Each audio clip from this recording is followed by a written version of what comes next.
Welcome back to the channel. My name is Steven. I'm a pharmacist and I own 54 units of real estate. So today I want to talk about legacy. So legacy is something that used to motivate me in the beginning, and legacy is building generational wealth. It's passing off enough assets and money and wealth to your kids, to your grandchildren, to multiple generations in the future. And as I kind of built more wealth, I kind of felt like the true legacy isn't the assets you pass down. It's really the knowledge and the skill sets and the way they think. That's really the true legacy. So that kind of got me thinking about wealth building in a different way. Like, when people try to, sell you like life insurance or build an empire, it's like you want to leave legacy, and it feels cool to be the one to change the family tree, to be the one that built the wealth. But I think there's a statistic, and I think like if you just pass off assets to the next generations, and you don't pass the knowledge, the skill set, the mindset to do it, to manage it, your wealth's gonna be blown away in like 3 generations tops. Right? So like literally for me, it'd be like, okay, my kid, my grandkid, and then maybe my great-grandchildren, they might blow it. And I've seen it firsthand where, maybe people around my age, their parents built the wealth. And like literally, the kids are like so skewed in their mindset of the world. Like they make like very little money, relatively speaking, like, $60,000, $70,000 in California. But they have to stay at like 5-star hotels. They have to get nice houses. They go on like nice vacations, and whatever money they make, it's just for them to spend. But their mom and dad are funding, or the trust is funding their mortgage payment, their maids, their lavish lifestyle, right? So they're playing life with a golden spoon on a different trajectory. So so clearly they don't know how to build wealth, because they don't have the traits of building wealth, which is constant learning, constant improvement, living humbly, living frugally, and then investing the difference, or learning to invest the difference, right? So their parents didn't teach them that. That's the true legacy. And so since they're already like skewed in their perspective, imagine the grandchildren, their kids, money's not going to be an issue. Everything's covered for. If they mess up, they fail, so what? Like, they're just gonna be spending money and blowing it, and then their identity becomes, I can outspend you, I can get all these lavish things and flex in front of people to make yourself feel better, but in reality, you're hollow on the inside, which is why you're flexing in the first place, right?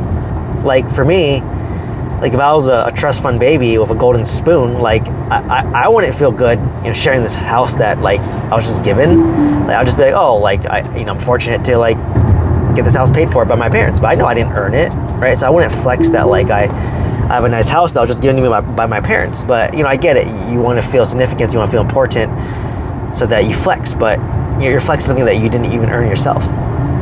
So like knowing that, like in my mind, like for me, legacy is more about this mindset, the knowledge, and just like being there and being present, right? So to me, that's the real mindset. That's what kind of motivates me a little bit to create these videos. It's not, it's to document my journey, but I want to be able to have these videos accessible for my, kids, my future grandchildren, to kind of see what my mindset was and the wealth building journey is.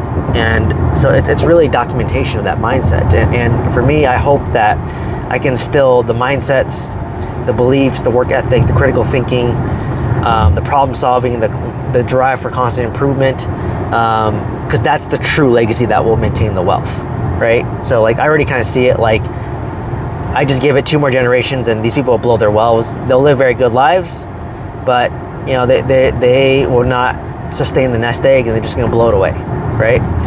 So I know that is very likely. So like to me, it goes down to that die of 0. So obviously I'm not going to die of 0. Right, like my objective is that I want to at least, let's say I have 2 kids or 3 kids or whatever, I want to at least pass off 1 paid off property for each kid, because it's such a leg up, especially if you want to live in California, which is super expensive, to be able to just like have a house that you live in. I have multiple, people that I know where basically their parents bought a rental property in the 90s or 2000s. They're owned free and clear today. And thanks to them living in that house, they can afford to live in an expensive area like the Bay Area, like in Los Angeles. And it's such a leg up because my mortgage is $5,500 a month. And basically a lot of these people, they're just paying their parents' rent, but it's super subsidized, or they're just covering the cost of the property tax, the cost of the insurance, and the property tax base is so low, right? It's property tax base might be $200K, and now the house is worth $1.5 million.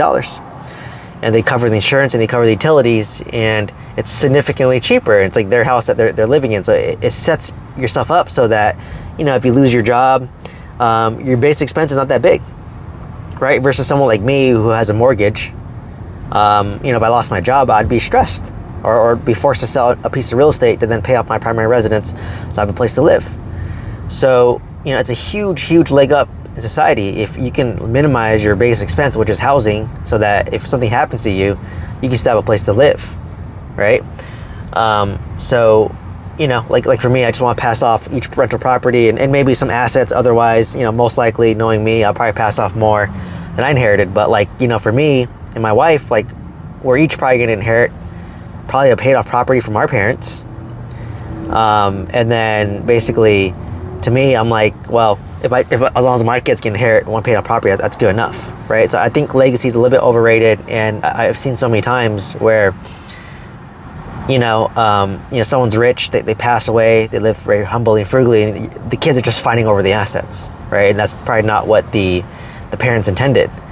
And I heard another interesting story too, where when someone talks at your funeral, if your kids talk about how you gave them financial support, how you gave them a roof over their head, food on the table, if it's just money related, then you don't have a good relationship with your kid because it was purely financial. But they start talking about I like how my father instilled upon me, being kind, of being friendly, of doing this. You can tell that they like you and they actually enjoy that relationship, right? So, for me, with my current assets, doing nothing, I can live a very good fat fire lifestyle, and my kids will probably inherit more than I'll inherit, right? So it's quite interesting. And then I know for me, I'm the type to this YouTube thing. I don't make much money from YouTube right now, but I know I'm consistent.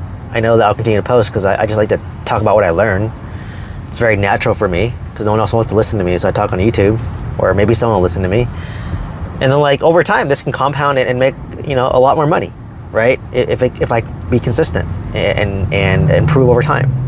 So that's why for me, I don't really believe in legacy as much, or the true legacy is the skill set, the knowledge, the mindset, the work ethic, and the guidance. That's the true legacy. And then obviously they'll get some probably paid out property each, and I do have life insurance policies on me so that they'll probably get a paid out property as well as a lump sum, right? Unless I spend the life insurance by doing a loan on it.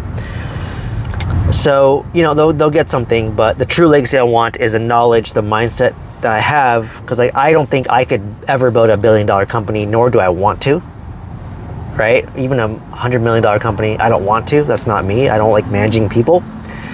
But maybe I can train one of my kids to go down that route if they have that interest, right? Because there very may well be kids where you have two and one's ambitious, one is just kind of wanting to chill and coast. Right? And then, like you said, kids, it's kind of you flip a coin or something, right? They can either be good or not be good, right? I've seen it both, right? Some kids will feel inferior to you because they cannot achieve what you've achieved and know they can't achieve it. Or one kid may know that, I'm going to inherit all this money, and they get complacent, they get lazy, why try hard, right? I've seen all the above, right? So it's quite interesting in seeing that. So knowing that, I know I don't need to build that much wealth to pass off wealth. I'm building wealth so that I can enjoy my life, right? And be able to spend time with my future kids, and to be able to have the flexibility to travel, to have the flexibility to live life on my own terms, and to have freedom, which is why I'm building my nest egg. It's not so much focused on legacy, right? And by being present with my kids and being able to maybe go to Johnny's soccer practice, right? My parents couldn't afford to go to my tennis games. To be able to, basically just live life on my terms. Maybe I can spend more time with my parents as they're aging, right? And have that, flexibility to do that. So that's really what it is. It's not really so much for legacy. And, like I said, people, I think there's a statistic where the first 18 years of your life, that's 98% of the time you spend with your parents. And I think it's about now, if let's just say my parents were to live another 15 years and I see my parents 4 times a year, I'm only gonna see my parents 60 more times ever in their lifetime. So that kind of hits hard, right? So the most they'll ever see you is in the first 18 years, and of which maybe in the high school years they don't want to hang out with you anymore as much, right? So knowing that, it's kind of morbid, but every time I see my dad, I try to say this is number 59 out of 60. This is number 58 out of 60, right? So it's kind of morbid if you think about it that way, but it's true. So now I when I see my dad, I try to spend time with him. I try to talk to him, really be present, because these days are numbered and these days are limited, right? With my parents and with my kids. So, it's just being present and having that time freedom to live life on my terms. So obviously if I continue to work as a pharmacist, I get 3% raises every single year, continue to invest, but the time I get with my kids is finite. And, by all means, by the time my kids are in college, maybe your parents passed away, maybe your kids are in college at that point, and then at that point you can go back to work if you want to, if you're truly passionate about it, right? So I don't want work getting in the way of me living my life with my kids and my parents, right? So that's why I want to achieve fat fire at a much younger and earlier age than most people, right? And I have a video talking about it, how ideally I want to, sorry for repeating myself, gross 40K, 20K in expenses, 5K in reserves for future repair and reserves and occupancies and vacancies, and 15K in net positive cash flow that I can live off of, that's tax-free. And then using my $2 million portfolio, which I already have, if you live at the 4% rule of that, that's $8,000 a year. And if you look at the long-term capital gains tax rate, it's 0% for the first $100,000, so it's 0 taxes. So it's about $6,700 in tax-free income from my 4% rule of my stock portfolio. So total, it's about $20,000 a month, tax-free. With a paid-off house, that's $2,000 a month, just to cover that, and the rest is to cover health insurance, travel, food, daycare, activities, luxuries, whatever I want to do. So that's a really good lifestyle, and this to me is achievable. Honestly, by the time I'm 40, earliest, realistically, maybe closer to 45, right? Or if I'm really that lazy, I just can sell properties now, pay off my primary residence, and live that lifestyle right now, right? But it's not. I want to build a stronger foundation and to let things settle, to let things marinate over time, right? That's my goal. That's my objective. So, it's really that mindset that that you need to have, right, to get there. So to me, that's the true legacy. So I don't it's noble to say, hey, I want to pass off a bunch of my kids, but if you're not spending time with them, they're not going to appreciate it, and they're probably just going to blow it away, right? At least that's my opinion, personal opinion, right? So to me, legacy is overrated, and I know that I think after 3 generations, no one's gonna remember your name. I don't even know my great grandpa's name or what he looks like, right? So it's legacy is a little bit overrated, right? I think Alex Hormozy was saying that his great great grandfather was some royalty in, I think, Iran, and now he doesn't even know his name. So it's just kind of humbling in that sense.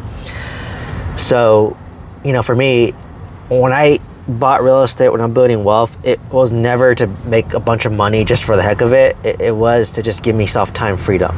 So I see the end game in sight, and I don't want to mess it up. So that's why I am pivoting my investing approach to debt pay down, to simplification, to, optimizing my income from my rentals and minimizing my expenses, becoming a good operator, right? And, hopefully want to make this portfolio simpler so that if it is passed on to the next generation, it's easier for them to manage it, right? I don't want to pass off a portfolio that is, a bunch of old properties, right? I'd rather pass off a bunch of newer properties, relatively speaking, right? Like a 1900s property that I own in San Francisco, like passing that off sounds terrible, but if I sell that, buy a bunch of new builds in Huntsville or in California, and then pass that off, they're going to be not as old, right? And same with like a business. Like a lot of times the kids don't want to take over the business, or I might have a kid that have zero interest in real estate, in which case, like I said, I'll just keep 2 paid off properties for each kid, or 1 for each kid, and then sell it all, dump the rest in SP 500, and you live off that passive income. So that's probably a very realistic way of me doing it, and my approach that I'm going to have doing it, because if they don't care about real estate, they're going to hate it, right? Like that's always wonder. I'm like, I know a bunch of people who own a lot of real estate and they have a bunch of kids. I'm like, do your kids even want to do with your real estate, or are they just going to sell it all and fight over it the moment you die, right? So like, that's what I'm saying. Like, if that's the case, and I know it's towards the end, like I talked to a bunch of investors, like, dude, I just can sell all my assets in real estate besides my house, and they pay off their primary residence, so you just pay property tax, insurance, HOAs, some utilities. Then you dump the rest. You might have $6 million in index funds. 4% rule of that is $240K. That's $20K a month, minimally taxed, because you're only paying 10% on $100,000, which is 100. Let's just call it $14K in taxes a year, roughly $1,000 a month in taxes, which is nothing. And you have $19,000 left over to spend your money on everything else, right? After taxes. So it's very interesting seeing that, like, and that's the most passive route, and then you just can stop doing it, right? And then obviously it's easier to pass off index funds to your kids, super passive, right? So I may go down that route if I get a sense that both my kids don't care about real estate at all, right? Because real estate's not for everybody. And I say this, and sorry for repeating myself, like, I create content every day and I just share what's on my mind, so I repeat myself a lot. So thanks for tuning in, and thanks for, if it sounds repetitive, let me know what you want me to talk about to mix it up. So Let's Say Legacy was a slight mix up, but for me, it's just about like one thing for me is I like to kind of push myself. I like to see what I'm fully capable of, and kind of like feel like I've tried everything. And I feel like I kind of did that with real estate, to be honest, like where, like I tried mobile home parks, failed, no need to try it again, right? I considered self-storage, but after my experience in my mobile home park, I realized that, you know what, you probably don't need to try again, right? Oh my God, I just got like this bug bite on my leg and scratched it, and realized that now I'm bleeding, right? So, anyways, perks of having autopilot on your car is you can create a YouTube video and then take care of a bleed that you have. So, anyways, I don't know where this rash came from. Oh, okay. Anyway, sorry about that. I just want to see what I'm capable of, right? Like, so I tried it. Like, I tried a different asset class, like a mobile home park, failed. And I'm like, you know what? I don't need to do self-storage. I don't need to do triple net. If I have FOMO, I'm just going to talk to somebody who owns self-storage, someone who owns triple net, and they'll share me the pros and the cons, right? Because there's pros and cons to every single asset, right? Apartments, you have more tenant turnover, you lower class tenants, you have a balloon payment on your loan every 10 years, you got higher interest rates, you got higher insurance, you got your property tax being reassessed, you have to actually be a good operator, right? But the pros is that you could increase the income, increase the NOI, increase the value, right? You can do a cash out refinance, it's non-recourse debt, right? So there's a lot of pros and cons. With mobile home parks, it could be more passive, right? More of a cash flow, more of a cash cow. A way for you to make like a lot of money, right? A way for you to really live life on your terms. So, it's quite interesting like when you hear and see all this. And with triple net, like, yeah, it's super passive when it's leased out, but when you're not leased out and you get desperate trying to lease it out, people can negotiate you down the rent, they can negotiate you down the tenant improvement. So there's just pros and cons to every single asset class, and I call it uninformed optimism. You think the next asset class is better, but I try it all, right? I scratched that itch, and I realized that, you know what, Steven, just stay in your lane, just do apartment complexes in Oklahoma City if you were to buy apartments, because I have a great team there, great property manager, great general contractor. Just buy there if I want to do apartments, so I can sell my 20 unit, lose that property manager, simplify my portfolio, pay off some debt, and then if I want to buy another apartment complex, I could just find one in Oklahoma City near my 26 unit apartment complex, and then you have the economies of scale, and then things get a lot easier for you. So that's kind of like one thing that I really want to focus on and hone in on. And for me, I tried multiple businesses. I tried my own pharmacy, right? Lost money on that. I tried this get-rich-quick scheme of Amazon drop shipping through Ryan Panetta. That failed. Got that off my back. I'm creating content now, which makes me a little bit of money, but like there's no expense to it. So like it's a nice business with high upside potential, and I actually like doing it. So like, I'm not necessarily doing it for the money, but hey, if I can make money from it, why not, right? So that's why I'm doing the whole like social media thing, because like I'm leaning in that, like I think content like mine is getting more traction because people like that rawness, the authenticity, unedited, unscripted, no clickbaity stuff. It's just, I think that's the wave of it, and I hope to ride that wave. Because like I went this way because I was too lazy to edit. I don't want to edit. That sounds terrible, right? I just want to talk about my thoughts and what's on my mind. And so like I tried it all, and then like I become a real estate broker. See how I like that? Maybe I'll love it, maybe I'll hate it, but at least I know. I tried being a life insurance salesperson. I hated that. I worked at all the different pharmacist, hospital type of settings in the world, in my opinion. So like I have no regrets in that. I worked at a big hospital, small hospital, academic hospital, county hospital, you name it. I've probably worked in that type of setting. And what else? Like I feel like I left nothing on the tank, right? Like I have no regrets. Like if I were to leave my pharmacist career, I have no regrets. I felt like I've put everything on the table. In terms of my real estate investing career, I felt like I own in California, NorCal, SoCal, Huntsville, Alabama, Oklahoma. I own a mobile home park. Like I have no more regrets. I just got to continue doing what I'm doing. I can't really imagine myself buying more single family homes in California because it's just so expensive here, but I can see myself, if I ever buy again after I hit Fat Fire with $20K a month of tax-free income, I can see myself buying in Huntsville, single family home, new construction. I can see myself buying another apartment complex that I fix up over 3 years, if I find a right deal, right? So I can see myself doing that. So yeah, like that's all I need to do. And I can see myself continue to create content, and maybe it's going to open up some amazing opportunities for me in the future where I can meet people or speak at conferences or I don't know, like where it's going to lead to, but like, it opens up a lot of doors and a lot of opportunities for me, right? So like you said, you never know where you're going to go. You just got to do it and try and see how you like it. So, oh my God, that was a lot more blood than I was expecting on my leg. So, it's really that type of lifestyle and why I do things. Like, I feel like I just want to see, I continue to want to grow, right? I think if I'm not growing in some aspect, I would get depressed. I would feel unfulfilled, right? So whether it's my health, whether it's like fitness, whether it's learning, I always like to learn and listen, right? Like a lot of,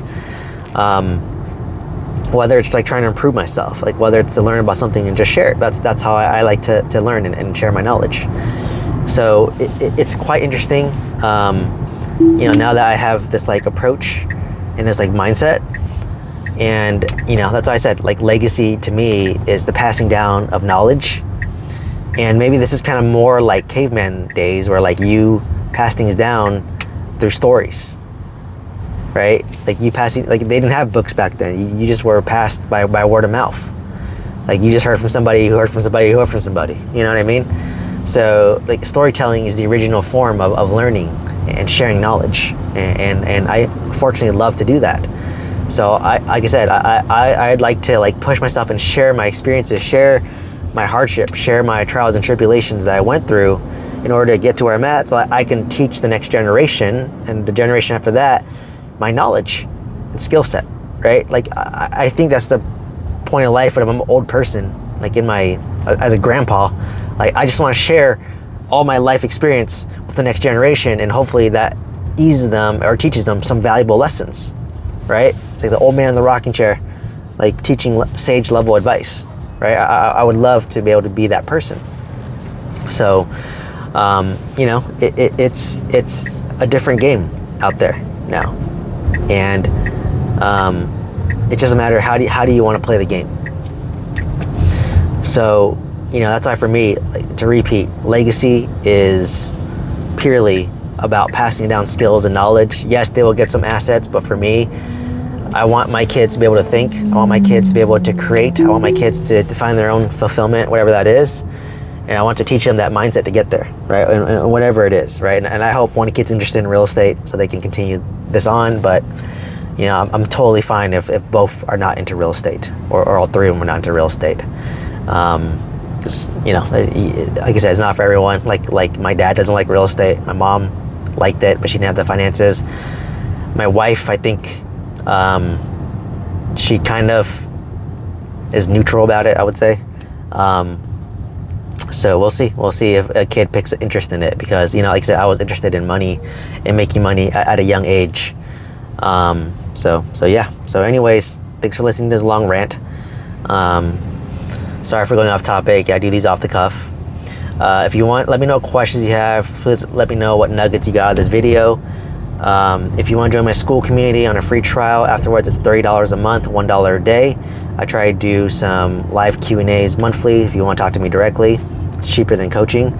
If you want coaching in my course, I just lowered the price of my course to $300. So if you're thinking about going into multifamily real estate, you should self-educate yourself to see if there's something you'd like to do, and save yourself a lot of headache, right, and time by going through the course. If you want to use Steadily Landlord Insurance to save on your insurance policy, please click the link down below. You just punch in your address and they'll immediately send you a text, email, or a phone call to give you a quote to maybe you can save some money, or maybe your current policy is good enough, right? And it feels good to know your current policy is good. So check that out. If you want to use Lending One and get connected to my loan officer, my loan agent, click on the link down below as well. And lastly, if you want to send me an email, all these links are down below. So please check out all those links. Otherwise, please like, comment, subscribe, and I hope to see you in the next one. Thank you so much. Bye-bye.